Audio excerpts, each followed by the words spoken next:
Amigos de Videos Mundo, actualizamos la situación del conflicto bélico entre Rusia y Ucrania.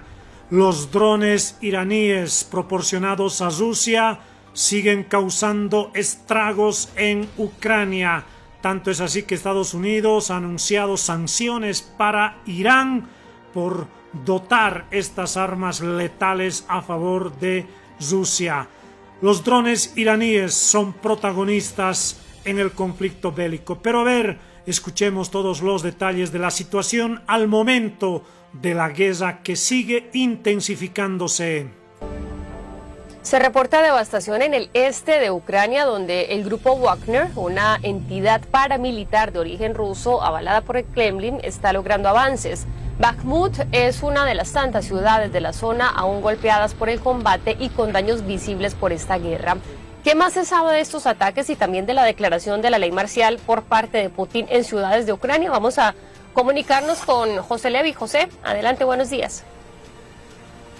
Hola Jennifer, buenos días. Aquí estamos hablando efectivamente de que hay distintos frentes activos de combate. Destaca sobre todo el de Bakhmut en el Donbass. Está aquí en el lado oriental de Ucrania. Ahí, según dicen los medios de comunicación en Rusia, estarían estas unidades Wagner, que son en esencia mercenarios, que aparentemente están logrando en determinadas zonas lo que son victorias, pero en otras son las tropas ucranianas las que logran frenar el avance hacia la ciudad de Bakhmut.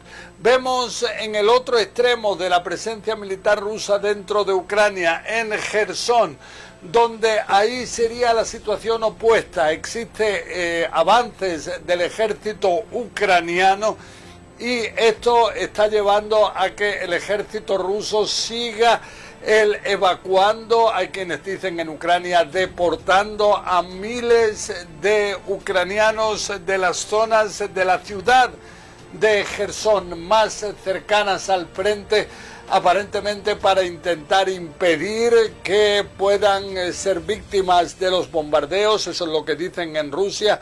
En Ucrania aseguran que es una manera de deportar a poblaciones enteras, y ahora resulta que después de esta ley marcial que ha sido impuesta ayer por Vladimir Putin, ya el ejército cuenta prácticamente con plenos poderes para hacer lo que le dé la gana, lo que consideren los generales que es necesario en el campo de batalla en estas 4 regiones que fueron anexadas por Rusia a pesar de la oposición internacional en los últimos días.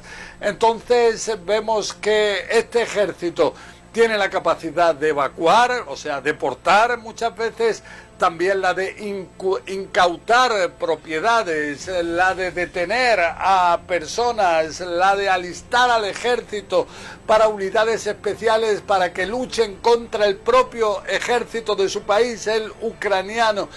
Son realmente facultades muy importantes las que recibe el ejército. Hay quienes dicen que esto muestra una brutalización de las opciones a las que está llegando Vladimir Putin, y si se habla de esta brutalización, quien utilizó esa palabra fue el propio presidente estadounidense, Joe Biden. Jennifer.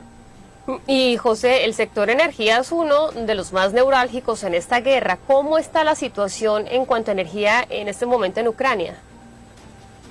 Bueno, ya ahora se habla por parte de las autoridades ucranianas del 40% de la capacidad energética de generar electricidad, por ejemplo, de Ucrania, que ha sido dañada por estos bombardeos que continúan también en las últimas horas, ya sea con drones, ya sea con misiles rusos. Pero en cualquier caso, esto está llevando a que ayer el gabinete de Volodymyr Zelensky decidiera limitar el racionar lo que es el suministro de energía desde las 7 de la mañana hasta las 10 de la noche, al menos durante 4 horas es que se suspende el suministro de electricidad, y todo esto cada vez preocupa más conforme la destrucción en las centrales energéticas es mayor y conforme sobre todo se acerca el invierno. Es un tema que ha pasado a ser central en este conflicto porque se trata de un método de ataque relativamente barato, eficaz, que es a veces muy difícil interceptar en el aire. Por ejemplo, hoy mismo las autoridades ucranianas hablan de 20 drones lanzados por las tropas rusas. 15 de ellos fueron interceptados, pero los otros 5 pudieron llegar a sus objetivos. Entonces vemos, eso sí, que en Irán el embajador de este país aseguró que se trata de desinformación por parte de Occidente, que para nada Irán está supliendo con estos drones de fabricación en su país a Rusia. También María Zakharova, la portavoz de la Cancillería en Moscú, negó esas informaciones, dijo que se trata de drones rusos, pero junto a esto vemos que cada vez son más las evidencias, las pruebas que existen en Occidente de que efectivamente son drones de fabricación iraní, los Shahed. Y todo esto hace que, por ejemplo, el Reino Unido asegure que se trata de algo deplorable. Dice que muestra hasta qué punto Irán es un factor que lleva a la desestabilidad global. También el propio presidente ucraniano Volodymyr Zelensky aseguró que el dinero que recibe Irán de Rusia por la compra de estos drones es un dinero que está manchado en sangre. Entonces se trata de una cooperación entre Rusia e Irán que preocupa enormemente en Occidente, por que efectivamente esto puede llevar a otros tipos de cooperación. Inclusive la agencia Reuters citaba hace un par de días la posibilidad de que al final Irán decida también suplir misiles a Rusia.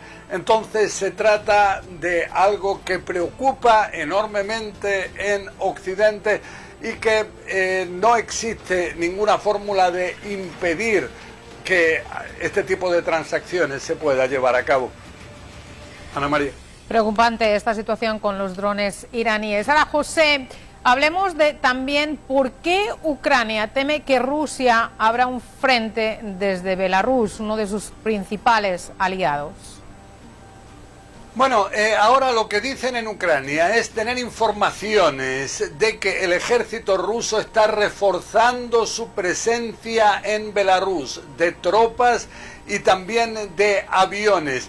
Pero dicen que a diferencia de lo que ocurrió el 24 de febrero cuando comenzó la ofensiva militar rusa en el interior de Ucrania, que también utilizó el frente desde la frontera norte con Belarus, entre Ucrania y Belarus, no solamente entre Rusia y Ucrania, entonces el objetivo era llegar a Kiev. Aparentemente, dicen los ucranianos, ahora podría ser el objetivo distinto, ser más algún tipo de operación militar desde el lado occidental de Belarus. Está en la frontera entre Ucrania y Belarus, desde el lado occidental, para intentar impedir el suministro de armas desde la OTAN al interior de Ucrania. Entonces el objetivo sería totalmente distinto. Ahora están, dicen los ucranianos, utilizando Rusia el territorio de Belarus para lanzar misiles, para lanzar drones, pero no para atacar con su ejército, con sus tropas. Aparentemente esa es una posibilidad que es muy temida estos días por Ucrania. Ahí tenían, amigos de Videos Mundo, el reporte completo, cómo está sonando Los reportes a nivel mundial sobre el conflicto bélico entre Rusia y Ucrania, que lejos de tener solución se está agravando, incluso con las advertencias de convertirse en un conflicto a escala global. Bien, déjenme sus comentarios, amigos, en breve estamos con más. Para finalizar, amigos de Videos Mundo, no olviden suscribirse al canal y así también activar la campanita de notificaciones. De esta forma les llegará todo el contenido urgente del acontecer mundial.